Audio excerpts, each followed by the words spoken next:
जय हिंद students, welcome to Taruna defence academy. Let's serve India together. आज की आपकी क्लास में, जैसा कि आप थंबनेल पे देख के आए हैं, हम पढ़ने वाले हैं जीव विज्ञान के सबसे महत्वपूर्ण प्रश्न जो पीछे के 10 साल में पूछे जाते हैं बार बार। आर्मी ही नहीं, बाकी भी जो एग्ज़ाम हैं उनमें जो क्वेश्चन पूछे गए हैं वो भी हमने इंक्लूड किए हैं, क्योंकि जो बाकी एग्ज़ाम्स हैं उनसे भी क्वेश्चन आर्मी में डायरेक्ट पूछे जा रहे हैं। ठीक है, तो ये जो क्लास है वो ज़्यादा स्पेशल रहेगी नर्सिंग असिस्टेंट के स्टूडेंट्स के लिए। इसके अलावा क्लर्क, जीजी, ट्रेड्समैन ये स्टूडेंट भी देख सकते हैं, या एसएससी जीडी वाले स्टूडेंट भी देख सकते हैं, या वो सभी स्टूडेंट इस क्लास को ले सकते हैं जिनके एग्ज़ाम में जीव विज्ञान यानी बायोलॉजी आने वाली है। ठीक है, साइंस में। चलिए, क्वेश्चन आपके सामने आ चुका है, आप सभी को कमेंट बॉक्स में जवाब देना है। मैंने यहाँ पे क्वेश्चन एक बार हाइड कर दिए हैं ताकि आप अपने दिमाग के घोड़े दौड़ा पाओ। चलिए स्टार्ट करते हैं।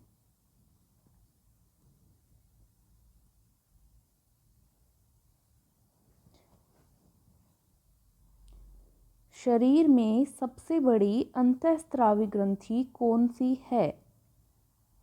जवाब दीजिए। अंतःस्रावी ग्रंथि शरीर की सबसे बड़ी कौन सी है? बिल्कुल थायराइड ग्लैंड यानी अवटु ग्रंथि।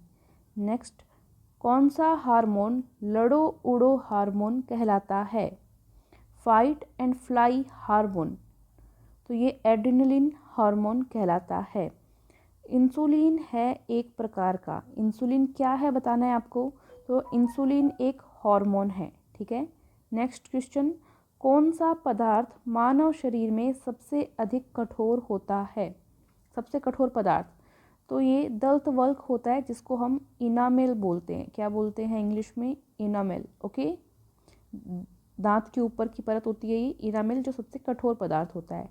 नेक्स्ट क्वेश्चन, किस कोशिका से इंसुलिन स्रावित होता है? इंसुलिन कौन सी कोशिका से स्रावित होता है? ध्यान रखिए, कोशिका पूछिए आपको, अल्फा बीटा गामा, कौन सी कोशिका से? तो ये बीटा कोशिका से स्रावित होता है। ठीक है, इंसुलिन उत्पादित होता है, किससे उत्पादित होता है? तो ये पेनक्रियाज से। पेनक्रियाज यानी अग्नाशय। अग्नाशय एक ही बात है, कंफ्यूज नहीं होना है। अग्नाशय से स्रावित होता है।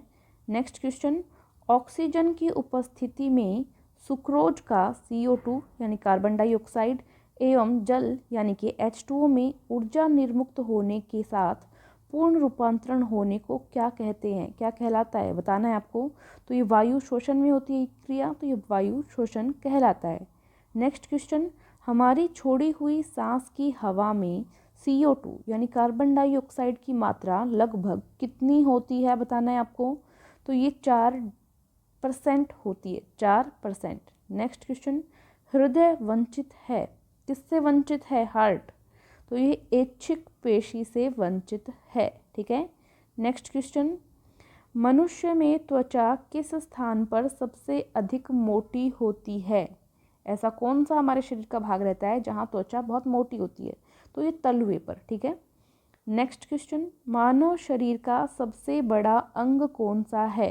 तलवे, पैर के नीचे की जो जगह होती है। ठीक है, मानव शरीर का सबसे बड़ा अंग कौन सा है? अंग की बात की है, देखो यहाँ पे ध्यान रखना, अंग की बात की है, तो ये फेफड़ा है।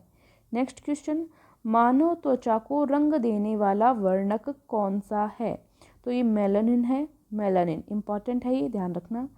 नेक्स्ट है, कंडरा जोड़ता है, किसको जोड़ता है? तो ये पेशी को हड्डी से जोड़ता है। ठीक है, नेक्स्ट क्वेश्चन, मानव शरीर में कौन ग्रंथि ऐसी है जिसका संबंध शरीर की उत्तेजना से है?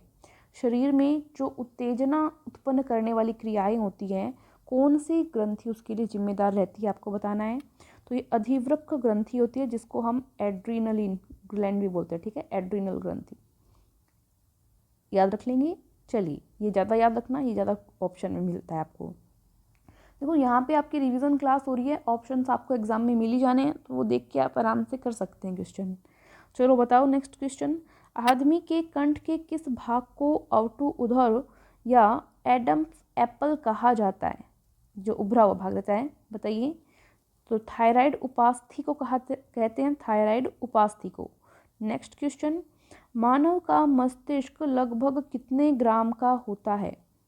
मस्तिष्क, तो ये लगभग 1350, या ऑप्शन में अगर 1400 तक कोई ऑप्शन मिले तो आप वो भी कर सकते हैं। ठीक है, ये ऑलमोस्ट लगभग 1350 से 1400 के बीच में ही रहता है। नेक्स्ट क्वेश्चन, मानव शरीर में सबसे लंबी अस्थि कौन सी है? तो ये ऊरु अस्थि है, ठीक है, ऊरु अस्थि। नेक्स्ट क्वेश्चन, मुख्यतः इसकी उपस्थिति के कारण मानव शरीर उच्च वायुमंडलीय दाब के अंतर्गत भी बिना कुचला रहता है। बताओ। तो देखो, कोशिकाओं में जो तरल भरा होता है, जो लिक्विड भरा होता है, उसके कारण ये क्रिया रहती है, ठीक है। नेक्स्ट क्वेश्चन, आँख के रेटिना की परंपरागत कैमरा के निम्नलिखित में से किस भाग से तुलना की जा सकती है? देखो, आँख में जो रेटिना होता है उस पर भी चित्र बनता है और कैमरा में फिल्म बनती है, ठीक है, तो फिल्म से तुलना की जा सकती है, ठीक है। नेक्स्ट क्वेश्चन, रक्त जमने में किस तत्व की भूमिका होती है? देखो, वैसे तो ये क्वेश्चन जो आपके ऑप्शन पे निर्भर करेगा। यहाँ पे देखिए कैल्शियम दिया हुआ है, क्योंकि कैल्शियम जो तत्व है वो इसमें मुख्य भूमिका निभाता है। इसके अलावा जो एक आप पदार्थ पढ़ते हैं रक्त में, प्लेटलेट्स, ये महत्वपूर्ण भूमिका निभाती है, जिसको आप हिंदी में बिंबाणु भी बोल सकते हैं, ठीक है। तो ये भी रक्त के जमने में महत्वपूर्ण भूमिका निभाती है। नेक्स्ट क्वेश्चन, मनुष्य में सामान्य निरन रुधिर शर्करा स्तर प्रति 100 ml रुधिर कितना होता है, आपको बताना है। तो ये 80 से 100 मिलीग्राम तक इसके अंदर रहता है, ठीक है। नेक्स्ट क्वेश्चन देखते हैं, अधिक ऊंचाई पर मानव शरीर में लाल रक्त कणिकाएं, क्या प्रभाव पड़ेगा इन पे? इनकी संख्या जो है बढ़ जाएगी, ठीक है, बढ़ जाएगी। ऑप्शन में आपको मिलेगा कम हो जाएगी, वही रहेगी, कोई प्रभाव नहीं पड़ेगा। तो क्या होगी? संख्या बढ़ जाएगी जब अधिक ऊंचाई पर रहता है मानव शरीर, ठीक है। नेक्स्ट क्वेश्चन, मानव रुधिर में कोलेस्ट्रॉल का सामान्य स्तर कितना रहता है? 140 से 180 mg, ठीक है। अगर ये कोलेस्ट्रॉल बढ़ जाता है तो उससे वसा जो है इकट्ठी होती जाती है और शरीर का वजन बढ़ने लग जाता है। नेक्स्ट क्वेश्चन, यदि किसी व्यक्ति की रुधिर वाहिकाओं की त्रिज्या कम हो जाए, जो रुधिर वाहिकाएं हैं, जो ब्लड को ले जाने वाली नलिकाएं हैं, उनकी जो त्रिज्या है वो कम हो जाए तो उसका रक्तदाब पर क्या प्रभाव पड़ेगा? बताओ। देखो, रक्तदाब जो है वो बढ़ जाएगा। पहले रक्त आराम से बह रहा था, अब जगह क्या हो गई? कम हो गई, तो रक्त का जो दाब है वो बढ़ जाएगा। नेक्स्ट क्वेश्चन, मानव शरीर के किस अंग में लसिका कोशिकाएं बनती है? लसिका कोशिकाएं ये दीर्घ अस्थि के अंदर बनती है, ठीक है। नेक्स्ट क्वेश्चन, स्तनपाइयों में स्वेद ग्रंथियां मूलतः किससे संबंधित होती हैं? तो ये ताप नियमन से संबंधित होती हैं। नेक्स्ट क्वेश्चन, मानव हृदय में कक्षों की संख्या कितनी है, आपको बताना है। मानव हृदय में तो 4 कक्ष होते हैं, ठीक है, दायां और बायां नीले, दायां और बायां आलिंद, ओके। नेक्स्ट क्वेश्चन, मधुसूदनीन यानी इंसुलिन अंतःस्राव एक है, क्या बताना है आपको? तो ये ग्लाइकोलिपिड है। क्या है? ग्लाइकोलिपिड। नेक्स्ट क्वेश्चन, मानव शरीर में पैरों की हड्डियां हैं। मानव शरीर में पैरों की हड्डियां, देखो क्या नाम है इनका? फिबुला और टीबिया। आपको क्वेश्चन पूछेगा फिबुला और टीबिया क्या है, बहुत सारे ऑप्शन देगा। ऑप्शन में कान की हड्डी होगा, नाक की हड्डी होगा, पैर की हड्डी होगा, तो आपको राइट आंसर करना है पैर की हड्डी, ठीक है। नेक्स्ट क्वेश्चन, गर्भाशय फॉर्म के लिए वैकल्पिक शब्द क्या है? बताएंगे जल्दी से। तो ये यूट्रस, इसको क्या कहते हैं हम? यूट्रस बोलते हैं, ठीक है, यूट्रस। नेक्स्ट क्वेश्चन, हीमोग्लोबिन की अधिकतम बंधुता होती है, बताओ। तो ये ऑक्सीजन के लिए होती है। किसके लिए? ऑक्सीजन के लिए। नेक्स्ट क्वेश्चन, कौन सी ग्रंथि सेक्स हार्मोन स्रावित करती है, रिलीज करती है? बताएंगे जल्दी से। तो एड्रिनल ग्रंथि, एड्रिनल ग्लैंड जो होती है वो सेक्स हार्मोन रिलीज करती है, ठीक है। नेक्स्ट क्वेश्चन, मानव शरीर में हार्मोन में से कौन सा रक्त कैल्शियम और फॉस्फेट को विनियमित करता है? विनियमित करता है कैल्शियम और फॉस्फेट को, कौन सा हार्मोन है? तो ये देखो रहता है परावटु हार्मोन, ठीक है, जिसको हम पैराथायरॉयड हार्मोन भी कहते हैं, पैराथायरॉयड हार्मोन, ठीक है। नेक्स्ट क्वेश्चन, मानव शरीर के किस भाग में शुक्राणु डिंब को निषेचित यानी फर्टिलाइज करता है? ठीक है, तो ये फैलोपियन नली के अंदर रहता है। इस क्वेश्चन में जो है थोड़ा डाउटफुल रहता है, आपको ऑप्शन जो दिए हुए हों ऑप्शन के आधार पर आपको ये करना है, ठीक है, ऑप्शन के आधार पर करना है, ठीक है, जो ऑप्शन दिए हुए हों। नेक्स्ट क्वेश्चन, जब वृक्क कार्य करना बंद कर दे तो कौन सा पदार्थ जमा होता है? जब वृक्क कार्य करना बंद कर दे तो कौन सा पदार्थ जमा होता है? देखो, रक्त में नत्रजनित अपशिष्ट पदार्थ जो है जमा हो जाते हैं, ठीक है।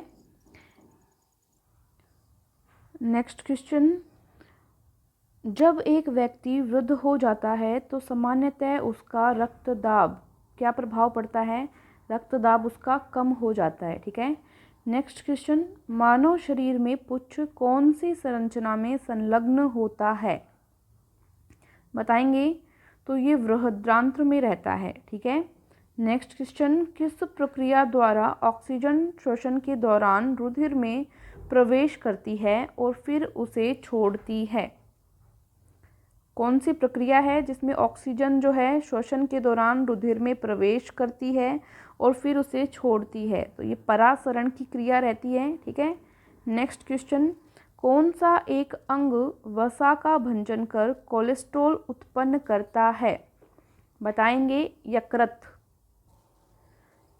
सेरेब्रम किससे संबंधित है? सेरेब्रम तो ये मस्तिष्क का एक भाग है।